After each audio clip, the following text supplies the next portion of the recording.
So dear students,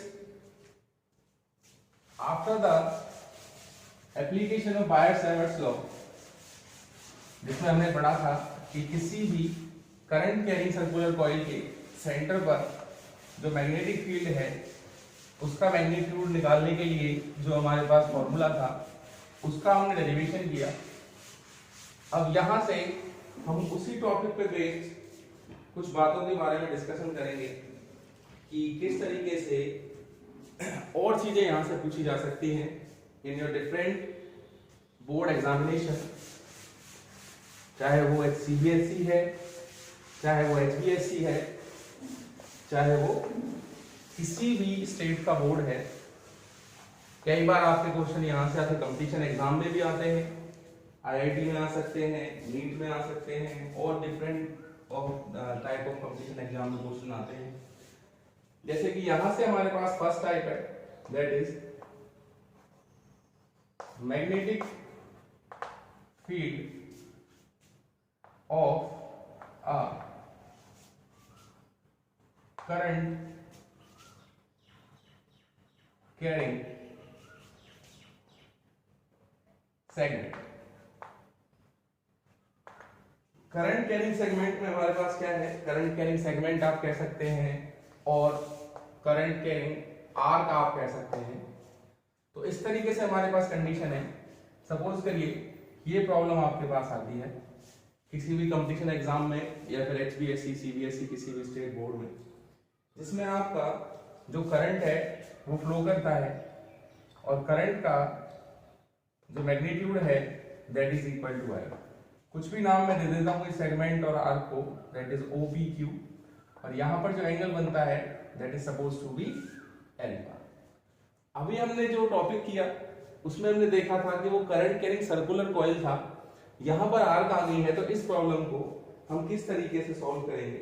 तो इस problem को सॉल्व करने के लिए अगर हम बात करते हैं तो जो हमारे पास फॉर्मूला बनता है that formula will become equal to V is equal to mu not upon 4 pi I upon R multiply by the angle.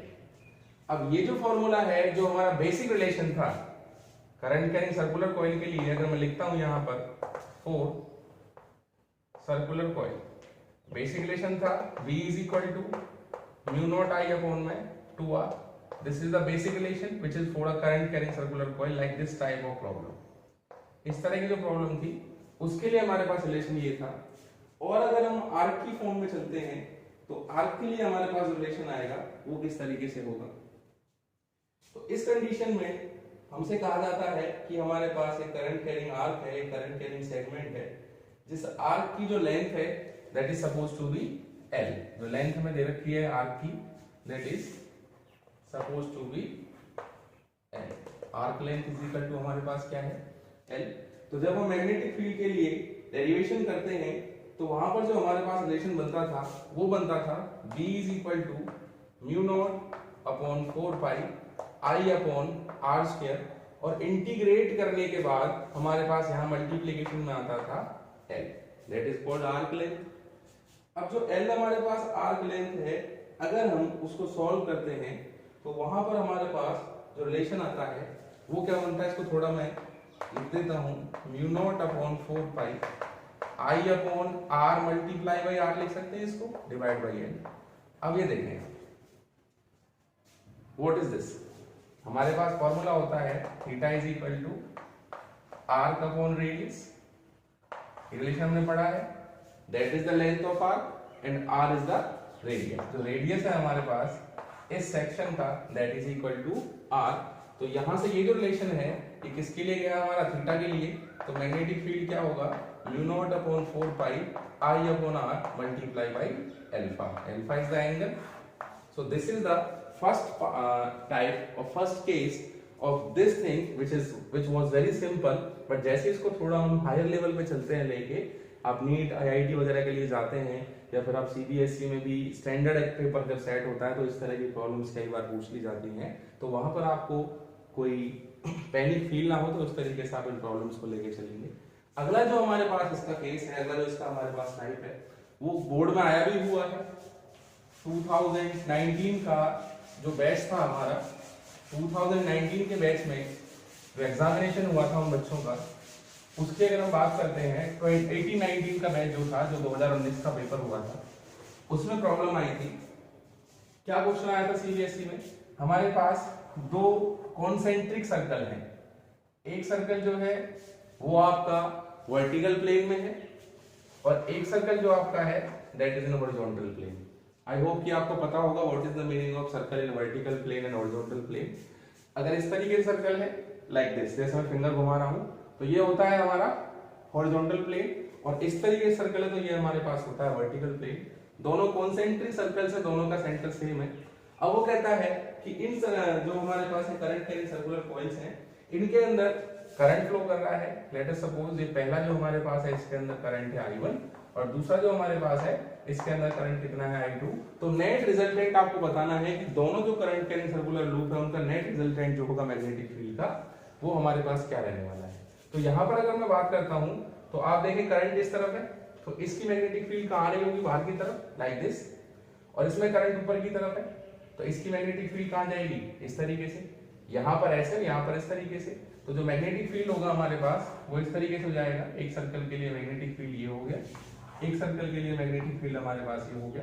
This is suppose to be magnetic field of first circular coil and this is the magnetic field of second circular coil. आप सभी ने बहुत अच्छी तरीके से parallelogram law पढ़ा है, तो इसका जो रिजल्टेंट होगा वो आपका यहाँ पर मिलेगा।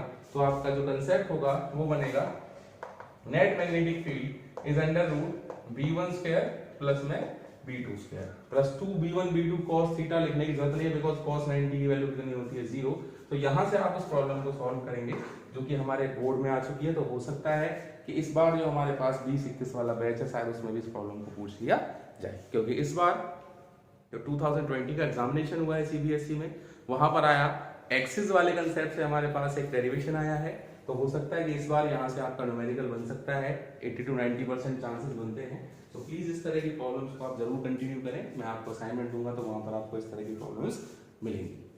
अब अगर मैं आगे बात करता हूं तो इसमें एक और हमारे पास केस होता है जिसमें क्या होगा, दो करंट कैरिंग सर्कुलर कॉइल हमारे पास होते हैं, कॉन्सेंट्रिक सर्कुलर कॉइल होंगे मगर ये एक ही प्लेन में है आपके। तो यहां पर क्या कंडीशन है कि कॉइल्स के अंदर जो है करंट फ्लो कर रहा है। लेट अस सपोज इसमें जो करंट है that is suppose to be I1 और इसमें जो करंट है that is suppose to be I2। Same direction में करंट रहेगा हमारे पास यहाँ। तो वो कहता है calculate the magnitude of the magnetic field at the centre of the coil. अगर आप मैग्नीट्यूड निकालना चाहते हैं मैग्नेटिक फील्ड का कॉइल के सेंटर पर तो वो हमारे पास क्या होगा? कुछ नहीं करना आपने, बहुत सिंपल कंसेप्ट है। इसका रेडियस आपका होगा कितना? R1 और दूसरे का रेडियस हमारे पास कितना हो गया? R2। अब हमने सेंटर ऑफ सर्कुलर कॉइल के लिए मैग्नेटिक फील्ड निकाला है। V1 के लिए कितना आएगा? Mu not upon mu not I upon में 2R, that is the formula. और B2 के लिए जो हमारे पास फॉर्मूला होगा, B2 के लिए फॉर्मूला क्या बनेगा? म्यू नॉट I2 अपॉन में 2R। पहले का रेडियस R1 है, दूसरे का रेडियस कितना है हमारे पास? R2। अब आप डायरेक्शन देखें, इसके लिए मैग्नेटिक फील्ड बाहर है, इसके लिए मैग्नेटिक फील्ड बाहर है according to the right hand thumb rule और मैक्सवेल ग्रुप रूल। यहां से आप देख सकते हैं मैग्नेटिक फील्ड बाहर आ रहा है, दोनों की मैग्नेटिक फील्ड नेट क्या होगी हमारी? ऐड हो जाएगी, that is equal to B1 plus में B2। So the net magnetic field is equal to mu not I1 upon 2R1 plus mu not I2 upon में 2R2। So this is the concept which is very simple। आपको बस केवल थोड़ा सोचना है, बाकी और कुछ भी नहीं है इस प्रॉब्लम में। अगर आपके पास बोला है कि भैया इस वाली कॉइल में n नंबर ऑफ टर्न्स हैं, n नंबर ऑफ टर्न्स के लिए आपने क्या कर देना? नंबर ऑफ टर्न्स से मल्टीप्लाई कर देंगे। यहाँ पर n1 नंबर ऑफ टर्न्स हैं, यहाँ पर n2 नंबर ऑफ टर्न्स है, वही रिजल्ट आपको यहाँ पर देखने को मिलेगा। अब यदि इसमें थोड़े से चेंजेस हो जाते हैं, थोड़े से चेंजेस क्या होंगे कि इस करंट की डायरेक्शन जो है वो अंदर वाले कॉइल के करंट की डायरेक्शन के हो जाता है अपोजिट। अगर अपोजिट हो जाएगा हमारे पास तो यहां पर कंडीशन हम क्या देखेंगे कि in case of opposite condition आप देखेंगे कि मैक्सवेल रूल कहता है कि भाई आप थंब को करंट की डायरेक्शन में रखेंगे तो फिंगर जो है वो मैग्नेटिक फील्ड देंगी। तो यहां से मैग्नेटिक फील्ड कहां आ रहा है हमारा? बाहर की तरफ, और यहां से मैग्नेटिक फील्ड कहां जा रहा है?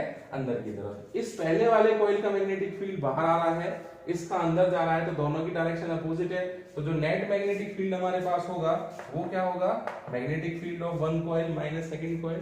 अब दिक्कत आती है कि कौन से में से कौन सा माइनस करें। फॉर्मूले में जब हम चलते हैं करंट कैरिंग सर्कुलर कॉइल के पे, तो रिलेशन बनता है म्यू नॉट आई अपॉन में 2r। Magnetic field is inversely proportional to the distance, जिसका डिस्टेंस कम उसका मैग्नेटिक फील्ड ज्यादा, जिसका डिस्टेंस ज्यादा उसका मैग्नेटिक फील्ड कम। तो इस प्रॉब्लम में आप देखेंगे कि जो रेडियस है वो पहले कॉइल का छोटा है तो उसका मैग्नेटिक फील्ड होगा बड़ा, तो आप आंसर लिख देंगे B1 minus B2 and you very well know that what is the value of B1 is mu naught I1 upon में 2R1। if number of turns are given then multiply by the number of turns and the value of B2 is equal to this and आपने minus करना है, simple हो गया sir. सो ये कुछ problems हैं जिसको थोड़ा ऊपर ले लिया है, जो बुकिस लेवल होता है उससे हटा के बुक में हम केवल कहां तक लेके चलते हैं, इस रिलेशन तक कि भैया B is equal to mu not I upon में 2r आ गया। अब होता क्या है, बोर्ड जो है जब उससे कहा जाता है कि आप स्टैंडर्ड पेपर सेट करेंगे तो इन तरह की प्रॉब्लम्स को इंक्लूड करता है, बच्चे वहां पर क्या होते हैं कंफ्यूज आते हैं। तो इस तरह की प्रॉब्लम से आप कंफ्यूज ना हो, अच्छी तरीके से सॉल्व करें, और कोई ज्यादा प्रॉब्लम नहीं है। आईडी में असाइनमेंट्स आपको दूंगा तो उसमें भी और डिफरेंट टाइप की प्रॉब्लम्स आपको मिलेंगी। थोड़ा फोकस करेंगे, थोड़ा ध्यान देंगे, मन से काम करेंगे तो आसानी से आपकी प्रॉब्लम्स हो जाएंगी solve. So thank you so much. ये सेकंड पार्ट मैंने बनाया है स्पेशली इसीलिए क्योंकि ये जो हमारे पास कंसेप्ट था यहाँ तक का, that is only for the purpose of the academic field. आप एकेडमिक के लिए जाते हैं तो वहां तक बहुत है, हो सकता है कि थोड़ा ऊपर आ जाए, मगर जैसे आप थोड़ा सा ये बेसिक एक तरीके से ब्रिज है एकेडमिक और कंपटीशन के बीच में, इससे ऊपर भी कंपटीशन आपका चालू हो जाता है। वो कंपटीशन के वीडियोस में बाद में अपलोड करूंगा जैसे ही कंपटीशन की क्लासेस हमारे स्टार्ट होती हैं। टिल दैट हम केवल आपको इतना बता रहे हैं कि आप वहां से लेके उस चीज को कैसे कवर अप करेंगे। तो इस तरह की प्रॉब्लम्स जो होती हैं वो बेसिक कंपटीशंस में आपकी 90s में 80s में आई हुई है, और हो सकता है कि आगे भी आने वाले टाइम में ये आए। So thank you so much, have a nice day.